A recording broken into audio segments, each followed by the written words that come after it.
What's up, everybody? I am back with a new Hallmark Christmas movie review, and today I'll be covering the more newest one because I really love my Christmas Carol variant movies. Because Christmas Carol is one of my favorite stories of all time.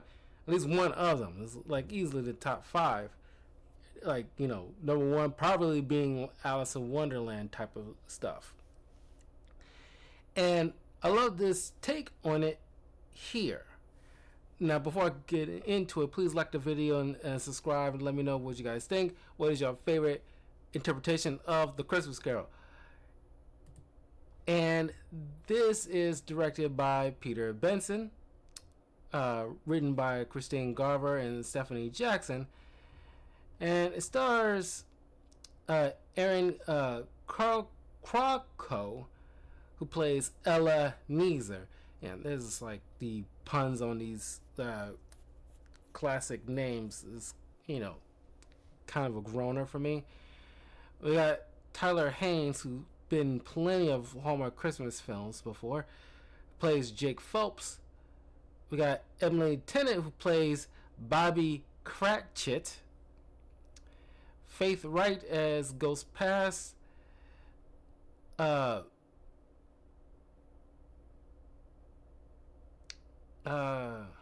Where is he?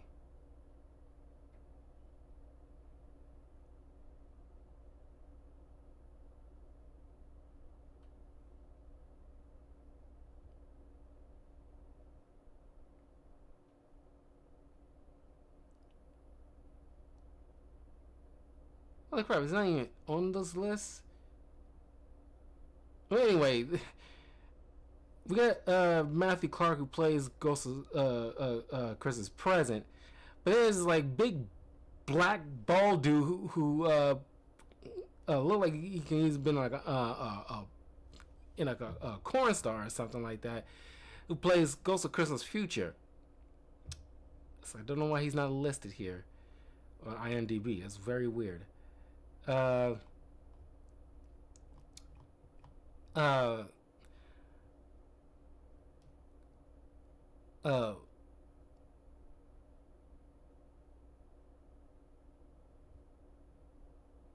we got Peter Benson as Charlie, Henry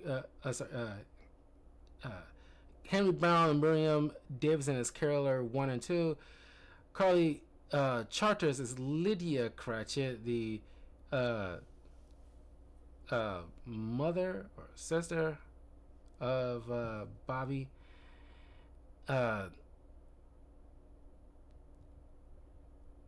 Ben Fenton as Oliver, who's obviously the Tiny Tim of this entire thing.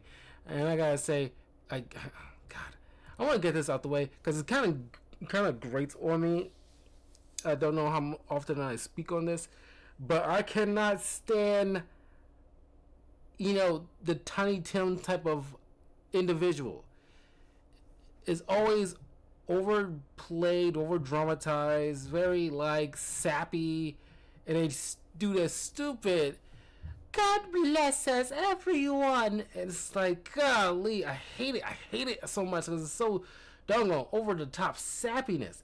The only interpretation of the Tiny Tim type of character that I actually liked was the black kid in Scrooge, mainly probably because, kudos to that boy, because he has to perform without much dialogue except at the tail end, because if you've seen Scrooge, you know that why he could not speak. But when he did speak, it was at a pivotal moment, so it counted, and that meant something. He, because he was sick internally, not internally, like internally, but psychologically rather than health wise. So most other interpretations of Tiny Tim got to overplay that sickly kid, like the kid got to have cancer or this flu he could not break, or he might have like gotta use actual crutches like the old school Tiny Tim, and they oversell it, and it kind of drives me crazy. It's like, you're not winning an Oscar, calm down. I was like, and he does this, it's like, calm down, okay, Heidi Klum, Cheryl Sweet, Cheryl Sweet, who's that? Cheryl Sweet, uh, uh, uh, uh, Meryl Streep, like, calm down, okay, you're overdoing it a bit. You can make it like the kid is obviously sick, and he does a couple of coughs, kind of thing, but he's darn near about to pass out. It's just like overdoing it a bit. Oh my god, I hate the Tiny Tim variants. And all of a sudden, like, oh, get that money for that new, like, better medication, or the better doctors, or the experimental treatment. And all of a sudden, he'll be right as rain. And it's like, oh my god. Oh, I mean, other than the Black Kid and Scrooge, maybe Bam Bam and the Flintstones Christmas Carol is probably the only one other interpretation I actually like. Other than that, there's never been like ones I actually like. They're always the weakest character in these interpretations, almost always, because they don't do nothing new with these things, except for Scrooge and Christmas Flintstones Christmas Carol. This is the only two. Matter of fact, I think there's a Jetsons Christmas Carol that I can probably put on a list for next year. Now I'm thinking about it, because I forgot there was a Jetsons Christmas Carol.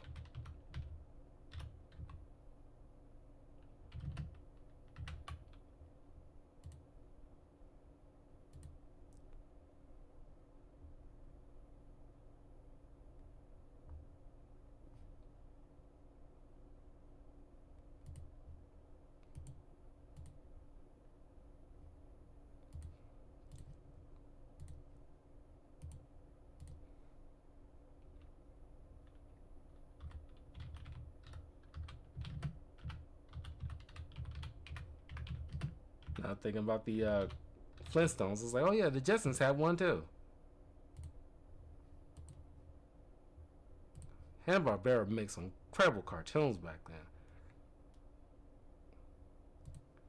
then. Anyway, um, we meet this woman who's like a CEO of this business named Ella Neezer. Really laying it on thick with the names. Uh, like here, I also find it kind of annoying. Yeah, I get there's been many interpretations of the Christmas Carol. There's only like so many ways you can retell the story. If you can tell it in like a fresh way, while still honoring the source material, hats off to you. However, I do not care where they try to manipulate the names or incorporate the names that's like Bobby Cratchit with Bobby with an I. It's like you could have just called her Bobby and let it be that, like Bobby Denisa, or like Samantha Neezer, or something. You can still maybe throw in those little things, but you got to make it so in your face that is just kind of like the world of Christmas Carol doesn't exist in this film or something, where people can't like find it weird. They got people working with each other or associating with each other with very iconic names to a very popular story, well known by billions.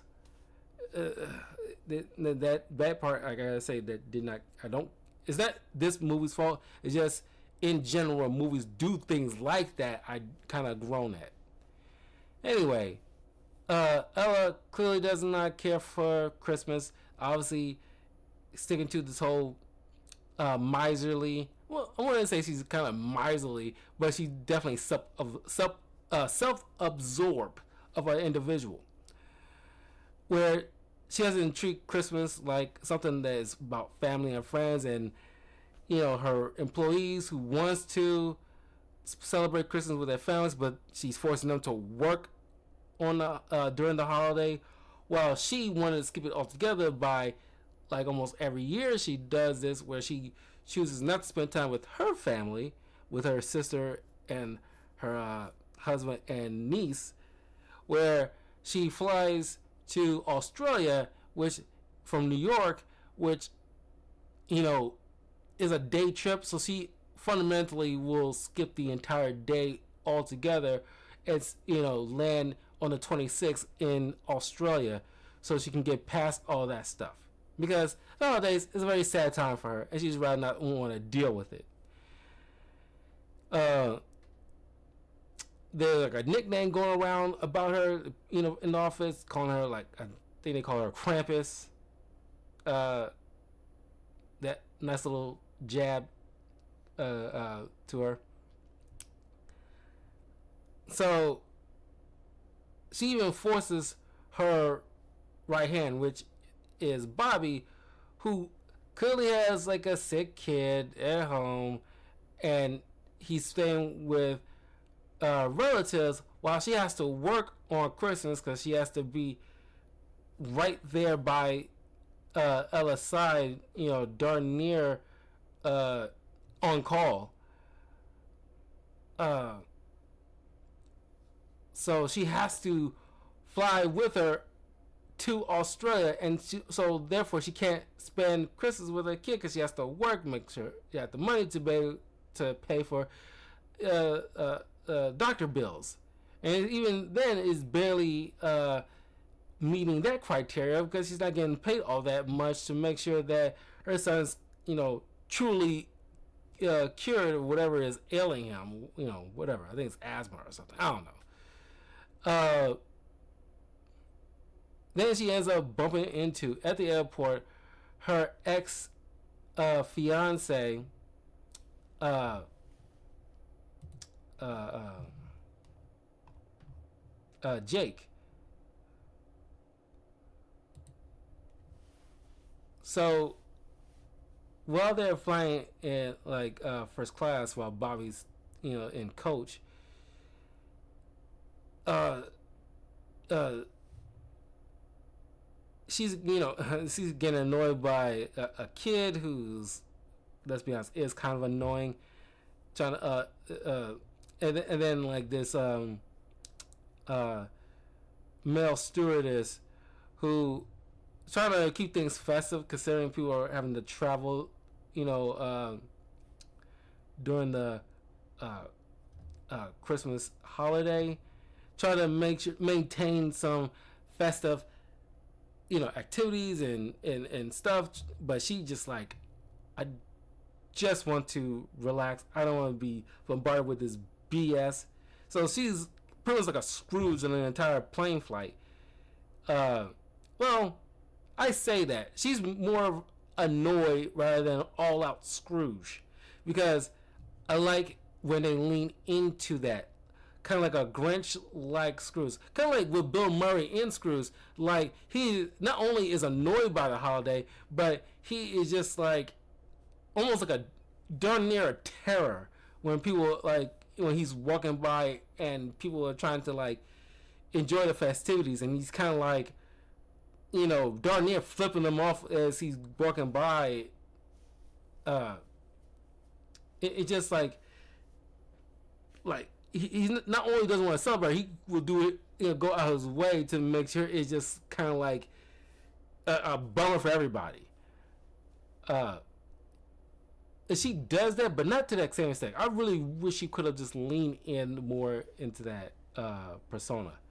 That's how I would do it. That was like kind of like Benedict Cumberbatch's Grinch as he's traveling to Whoville to shop for food for him and Max in their home, and along the way he is like ruining a kid's snowman. He putting stuff on the high shelf and knocking it over so an old lady could not take it and buy it. He just like like F all of them, like like I just want to do whatever I can to add a little misery in their day, kind of thing. That's how I would do it. Just like, no, like F this holiday. I want to make sure that like everybody knows it and experience it. So uh, there's some weird turbulence going on. All of a sudden, she's by herself and she meets Ghost of Christmas Past, who is portrayed like a stewardess, and she even has those little like flashing sticks that you can direct air traffic, and it sends her flying to every which way into the past, where you see where her and her sister was, growing up alone and going to school and things like that. So she had like a miserable, I won't say a miserable childhood, but her Christmas during her childhood wasn't all that spectacular.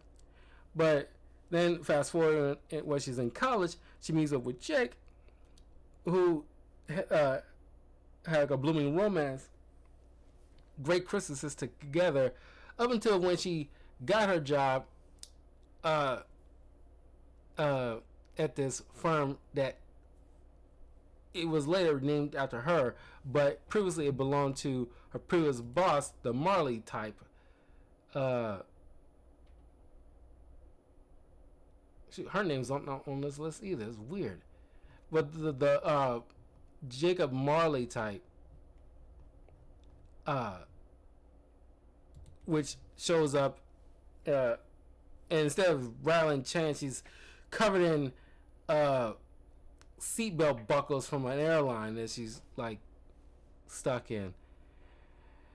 So it's because of her they kind of put, because you end up doing what Ella is doing to Bobby, making sure like her personal life is darn near non-existent, where she's fully committed to, like, I think they put it as like the boss babe life or something akin to that phrase,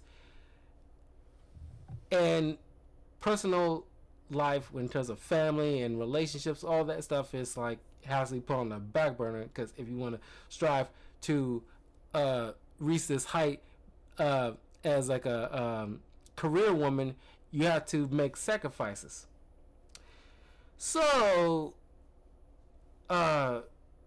she took it to heart, which further uh, uh, ruined the relationship she had with Jake, who not too long ago proposed to her, but she ended up breaking it off with him because he didn't quote unquote understand her dreams. And he eventually became like a, not entrepreneur, but helping young kids, underprivileged kids or something like that. So he's doing charity work for children.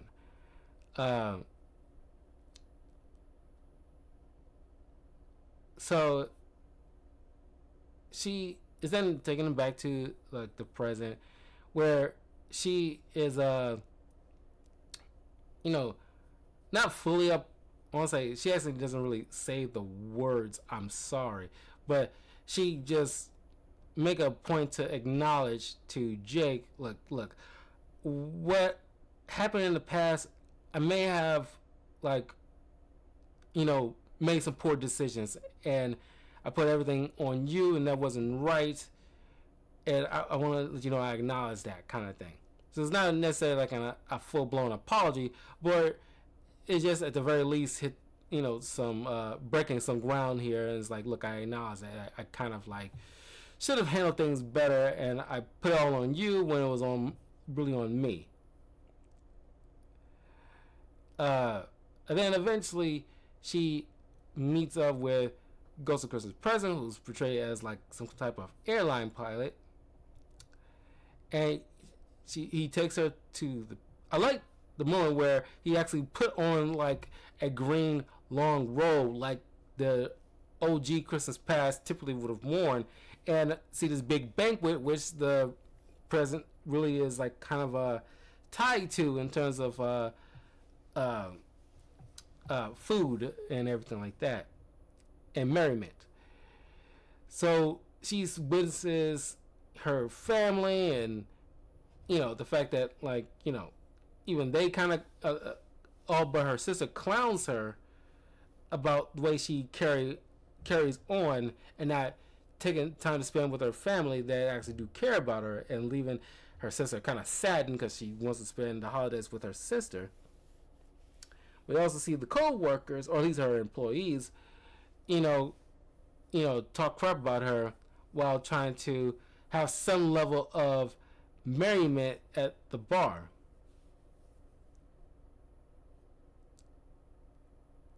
Uh, I've kind of forgot during the point of the past where was it like still semi, and that's weird because I think it was semi present, at least not too distant present, where before Jake goes on his plane trip, he he uh, um, is working with this other woman who clearly has feelings for Jake, but because Jake is kind of stuck on, like subconsciously at least, is stuck on Ella, he cannot find himself to move on with his life, which is like a detriment because those two are so interlinked with each other, and she, because that's what happens to most guys. It's like when we end up giving our heart to a woman, it's very difficult, especially when we invest it and become so vulnerable, which we typically usually as guys try not to be, because that is a kind of a detriment to us guys. That's why we gotta be very vigilant and discerning when it comes to dealing with the opposite sex, because there's often girls who tend to manipulate that for their own ends. Those type of women out there in the world. And there's far too many of them. That's why it's just to lean on the safer side to kind of maintain our stoicism. But because he was so vulnerable with Ella, she kind of crushed that. So it's hard for him to kind of pick himself back up, kind of thing. Where in the real world, if he has any real guy friends, he will tell him smartly to get back on a horse. But this is a Hallmark Christmas movie. It's very kind of Christian type of, backing in this type of network. So they wouldn't really promote in a circular world where he would have smashed that chick at the very least to, trying to get some new strange just to get over the old chick kind of thing. Not necessarily, even if that did happen, he wouldn't necessarily mean that he completely forgotten about Ella, because Ella's in a unique category. Like most guys have like a woman that's in like a unique category where even if things didn't work out, there is like a space in our subconscious, like it's kind of like your first crush. You never really forget that one, because there's around the time when you didn't know any better and you gave everything to that person. So, and you do kind of like a lot of different things and talk about a lot of different things. It's like tattooed in your memory banks at a certain point. That's what Ella is to Jake. So anyway, in the present, she sees. Oh crap!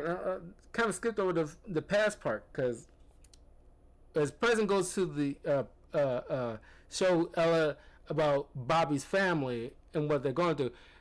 Chris's past shows her that when she eventually took over the business and hired Bobby to be her right hand, she pretty much like put Bobby in a terrible position where she has to work in order to afford to take care of her son because she's a single mom, and Ella had to witness seeing Bobby, cry by herself while on the phone with her son, knowing that, she can't be with him as often as she should be, considering, he's a sick kid, but she's doing it for him so he can eventually get well. She just like, Ella's like, oh my god, I didn't know she had like a sick kid. Why didn't you say that? Because you told her like nothing matters. Why would she tell you that then? Because you would have no doubt fired the chick if she didn't comply to your specifications. Because you're the boss. and a hard ass at that. So of course she wouldn't be obliged to tell you like I got a sick kid at home. Otherwise she could get downgraded at bare minimum, if not full on fired. And this is probably like hard enough to get a job, let alone a job that pays pretty well, but not well enough to take care of like medical bills, but still well enough so she can at least get by. So she wasn't gonna jeopardize that.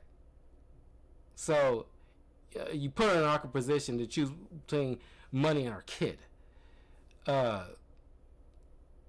So she had to see that in present day now, where the president tells Ella like, yeah, if things don't change, that kid's gonna die, pretty much. I ain't gonna even sugarcoat it here,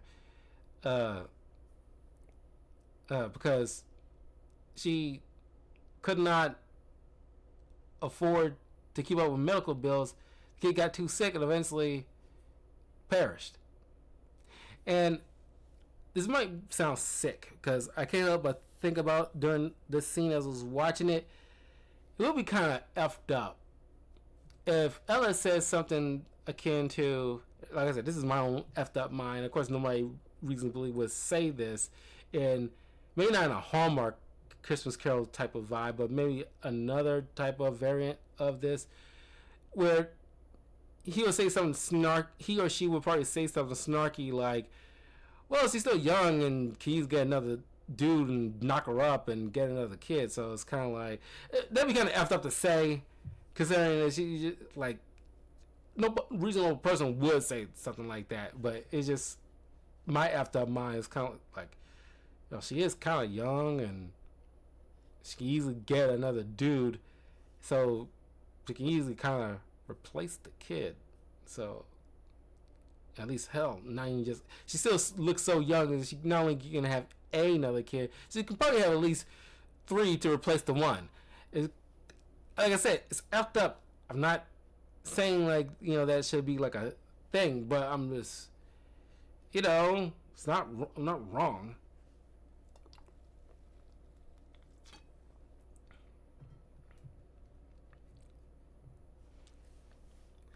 So,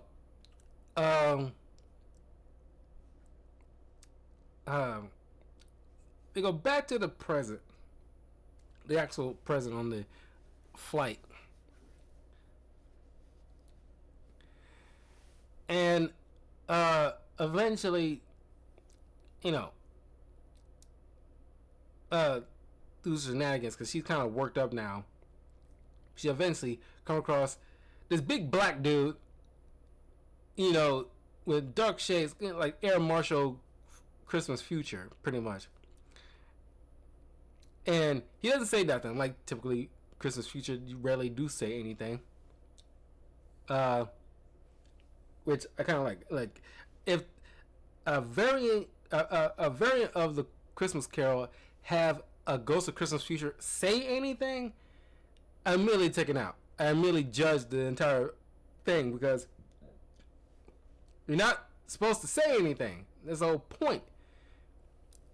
The unknown future kind of ties perfectly well with the fact that won't say anything because it's unknown how things will shape out. At least it's how I interpret it. So, gotta maintain that. But the guy come across like he want to say she. It's like that. You got like a booming voice in real life. So, Air Marshal Christmas Pass. He looks like he kind of talks like either Ice Cube or he talks like kind of like a Barry White voice or something. Or he talks like that black dude from the other Underworld movies. Talks like this. I don't know. I don't think so. Or he looks like he kind of talks like Michael Clark Duncan. He looks like he got a voice like that. It'd be kind of weird if he has like a voice pattern like Michael Jackson. Those two won't match up. Given his big brodiness, he has like a booming voice because it got that, all the air in his lungs and it's like the vocals come out has to be like coming from a barrel chest. But I mean, I just thinking to myself, it'd be kind of funny. We just like he doesn't say nothing, but his response is just like, "Shit," like yeah. He just points. And he goes, "Shit." This I don't know. It just seems like he, portrays that. It looked like more so like a security guard to Taylor Swift or something like that. Just like some big dude that looked like he will stomp the hell out you if you touch Taylor Swift inappropriately or just like without permission. Like you try to reach out to shake her hand, when she's not acknowledging you first, or you try to get like a picture. He just shove that camera in your face like and start stumping your ass. And start playing that Boondocks song. I'm gonna stomp him in the nuts. I'm gonna stomp him in the nuts. And he just seems like just crushing your balls. He looks like that kind of dude. Sorry, I'm sitting there roasting this dude. I'm just trying to give you the picture. Like this dude is kind of like what are you doing in this film? But anyway, you see in the future where she loses her business. She's dead, and the people who come to her funeral, Jake still has not found nobody. He's probably gonna die alone. Her sister is like completely upset and completely beside herself. Nothing, don't know what to do. So this kind of, she sees her gravestone, and she pleads, "I'll keep Christmas in my heart and all year long." Blah blah blah. So she's back in the present. And then, by a Christmas miracle, they actually have not taken off because of some, well, at least not. I would say did not take off. There was some issues with the pilot where he accidentally spilled his drink, kind of like pointed out by Ella, where it's like when the Christmas president tried to put his drink on the console, and she warns him that doesn't seem safe, but. They announced like, oh, he spilled his drink, so we got to make an emergency landing back to New York. So she's all giddy for Christmas now. She asks Jake, can they have like coffee together, and she gives Bobby a raise and give her pay for her flight back, so she can go see her child for Christmas right away. She even comped all the people on her plane because they obviously got they had plans and they couldn't get to their destination, so she comped them all. And then she goes to see her sister as a nice little Christmas present, and then spend the holidays together. And then this was completely unnecessary. Not only you get that stupid "God bless us everyone" from that little boy, but Bobby ended up FaceTiming Ella. Well, I mean, I guess it kind of just like a terms of like a thank you. I guess so. There's some appreciation. I get it, but it's just, I don't know. It seems so corny. I don't know. It's like sure, she did something very nice with you, but you're not like that cool where it's just like, I want to FaceTime you to meet my son and everything like that. We're not that freaking close to, like, I don't want, it's like boundaries. I don't know. It's just my assessment here. But outside my issues, I do like the ways they handle like the Christmas Carol, especially with the three ghosts. Honestly, they're like my favorite part in all this. But I kind of wish they really lean into the Scrooge motif with Ella, because she just came across as more so annoyed rather than just complete dick. But that's just me. But that was Christmas Above the Clouds. if you see this on the Hallmark Channel, because it came out just this year, leave a comment below. Let me know what you guys think and what is your assessment of the film and how they handle the Christmas Carol themes. I will see you guys tomorrow. Getting back to playing some more Borderlands 4, trying to wrap that up. Hopefully by tomorrow I can wrap it up. But I will see you guys soon.